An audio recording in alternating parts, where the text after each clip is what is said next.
everyone, welcome back to my class. This is Rumana Ali. I hope you all are doing well. In today's class, I'm going to start a lesson and the name of our lesson is Water Too Little to Waste. We know that water is an important natural resource that is used in many purposes, like in agriculture, in the generation of power, in our daily activities like in washing, in drinking, in cooking, for all such purposes, water plays a vital role. Without water, we cannot survive on the earth. So water is an important natural resource that needs to be preserved and it should be conserved by the human beings. And when we talk about the sources of water, then the main source of water is rain. Rain gives 80% of the water to the earth. So this rainwater can be collected in the form of oceans, glaciers and poles, groundwater, ponds, lakes and rivers. All these are the different water bodies that get the water from the main source, that is rain. So in such a way, rain is the main source of water. And when we see the percentages, then 97% of the water that is found on the earth is in the form of oceans. Glaciers and poles forms 2% of the water, and the freshwater bodies like groundwater, ponds, lakes and rivers, these are all formed only 1% of the water that is found on the earth. So in this way, we can say that the water is too little to waste. So let us see the different methods by which the water can be preserved, by which the water can get cleaned so that it can be used for the different purposes. We have seen that the waste water can be collected from the houses, it can be collected from the kitchens or from the offices, from the neighborhood and from the different areas. So the waste water that is collected from all such areas, this waste water is termed as sewage. So sewage contains many impurities in it, like it contains organic impurities in them. It also contains inorganic impurities and it may have bacteria and other microbes too. So all the different kinds of impurities can be found in the waste water, which is called as sewage. So the liquid waste can be termed as sewage, which can show the presence of the, organic and inorganic impurities as well as the different microorganisms like bacteria.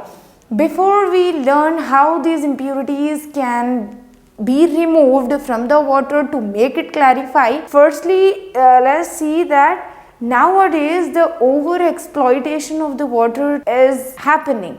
That means people are using water in a more quantity in an unsustainable way, which leads to water scarcity.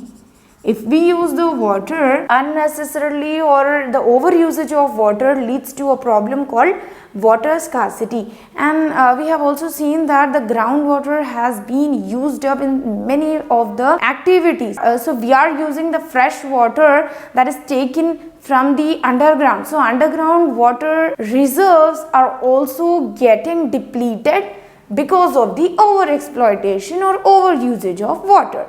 So we need to conserve and preserve the water for ourselves and also for the sake of future generation. Now let us see how the sewage can get rid of all these impurities. So this sewage can be treated with the help of water treatment plant. So let us talk about the process at the wastewater treatment plant. There are some steps or the stages that is followed in the process to clarify the wastewater or to make the wastewater pure.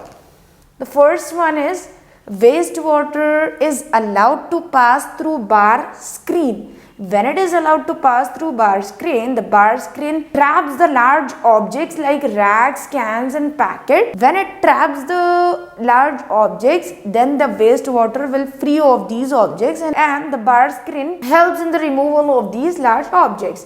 After the removal of the large objects, that wastewater is going to be allowed to pass through the grit and sand removal tank. Now the incoming wastewater speed decreases so that the sand, grit or pebbles that are present in the water, they can settles down. So settling down of the sand, grit and pebbles takes place in the grit and sand removal tank. After the removal of all these materials, the wastewater may contain some other wastes like oil, grease and mud. This type of waste is termed as sludge. So now the water which is undergoing a treatment, it contains sludge. Now to make the water free from sludge, we will pass that water through a skimmer. So skimmer helps to remove oil, grease and mud from the water. After the removal of all these substances, the sludge gets separated and it is taken into another tank, and the water which has been treated, that is called as clarified water, which will be taken in another separate tank. So in this way, sludge is separated and clarified water is separated. Now the treatment of sludge is also very important for the production of biogas. So the sludge which is taken in another tank, it contains some anaerobic bacteria in it that helps in the production of biogas, which is used as fuel and which also helps in generating electricity. Now this is how the sludge is treated. Now the clarified water which is transferred into another separate tank, this may contain more waste material in it. That waste include human waste, soap waste, food waste that should be removed from this water to make it more clarified. So this clarified water which is present in a large tank, in this large tank air is pumped. Why we are pumping the air in the large tank? So air is pumped to grow the aerobic bacteria in it. So after the pumping of the air into the clarified water, some aerobic bacteria grows, and this aerobic bacteria are responsible for the decomposition of the waste which is present in the clarified water. Just before I told you that the clarified water may contain food waste, human waste and soap waste. This can be decomposed with the help of aerobic bacteria. After the decomposition of this material, the aerobic bacteria settles down in the tank and the clarified water will be present at the top of the tank. So the top portion of the tank contains clarified water which can be consumed for many different purposes, and at the bottom of the tank we can see the settling down of the aerobic bacteria. So the aerobic bacteria which occupies the bottom portion of the tank, that is called as activated sludge. This activated sludge is taken out of the tank. It is dried and it can be used as a manure, so that the organic matter and the nutrients which are present in this activated sludge can be transferred into the soil or into the different fields. This is how the treatment of water takes place in the water treatment plant, which includes the different steps. Firstly, the water is passed through the bar screen to remove the large objects. After the removal of the large objects, the water is passed through the grit and sand removal tank, which allows the sand, grit and pebbles to settle down. Then that water which is free of sand, grit and pebbles is allowed to pass through skimmer, and skimmer helps to remove sludge. That means to remove the mud which is present in the water and also to remove oil and grease. This sludge is transferred to another tank, and this can be used for the biogas production which is used as a fuel, and the water which is taken out as a clarified water may also contain some waste material in it like human or the food waste. This human and the food waste can be decomposed by specialized aerobic bacteria, and the aerobic bacteria can grows into the water when air is pumped. So after the pumping of the air, aerobic bacteria grows, then it helps in the decomposition of the waste material that is present in the clarified water. After the decomposition, this aerobic bacteria settles down in the tank, and the remaining portion of the tank contains clarified water. So this clarified water is transferred into another large tanks, and this clarified water can be used for our different activities. And the activated sludge which is present at the bottom of the tank, this should be dried and can be used as a manure. So this is about the process at the wastewater treatment plant. So if the water is not properly treated, if the unwanted water is consumed for the different purposes, then it may causes different diseases like diarrhea, typhoid, cholera and many more. So the water should be treated to prevent all these diseases. And to treat the water, there are certain processes like physical process, chemical process and biological process. All three processes are involved in the wastewater treatment. So just before, I have explained you how the wastewater can get treated by using a wastewater treatment plant. Now let us see one activity, how the physical, chemical and biological processes are involved in making the water pure. In this activity, we will be taking one glass jar and we have to fill this jar with 3/4 of water. After filling the water, put some organic matter in it like grass pieces, orange peels and detergents. All these are the organic waste. So it should be kept inside the glass jar. Now after mixing this organic matter with that of the water, now the water becomes impure. Take one aerator from any aquarium and place it inside the jar so that the water gets bubbles, and we know that aeration stimulates the growth of certain organisms, and that organisms are responsible to break down this organic waste. So after the breakdown of this organic waste, this can be undergoing the certain processes which we are going to discuss in a few minutes. So here the decomposition takes place. After the water becomes aerated, certain microorganisms like aerobic bacteria grows into the water and they help in the breakdown of this organic matter. Now we have to take one funnel, and in this funnel we will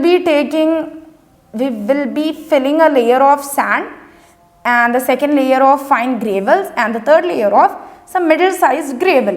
Now to filter this aerated water, we will take this funnel in which we have taken sand gravel. Now this aerated water is passed through this funnel and it can be collected in a beaker or in the other jar. So we have to filter this aerated water several times so that the waste which is present, it can be removed from that waste water.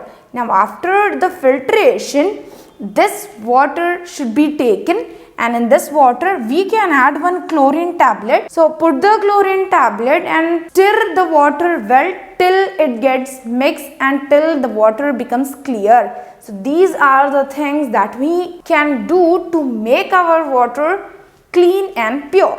So here we have discussed that there are three processes that are involved in the wastewater treatment, and they are physical, chemical and biological processes. So how the physical, chemical and biological processes are taking place here?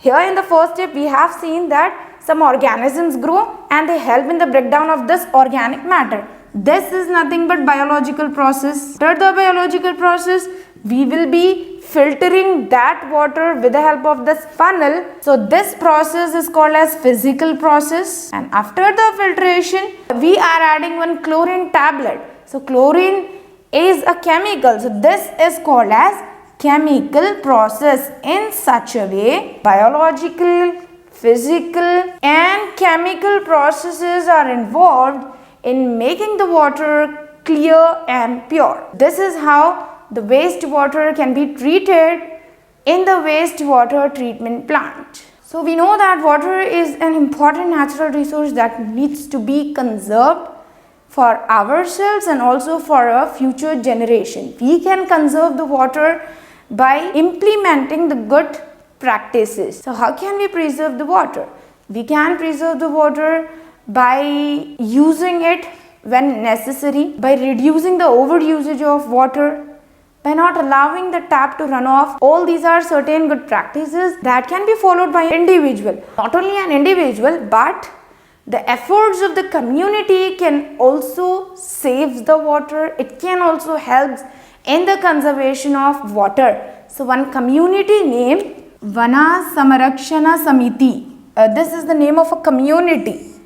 This community makes many check dams to conserve the water. So in this way, not only an individual but the efforts of community can also help in the preservation and also in the conservation of water. We should conserve the water because it is very important, and if we do not conserve the water, it leads to water scarcity, and due to water scarcity there are many problems that can be seen. So to avoid all such kinds of problems, we need to conserve water at any cost. So we have to conserve water because it is a very important natural resource. And here the lesson water too little to waste is end, and in this lesson we have seen the different sources of water. We have seen how the water gets purified with the help of the wastewater treatment, and also about the conservation of water. So here the chapter ends. Meet you in next class. Thank you.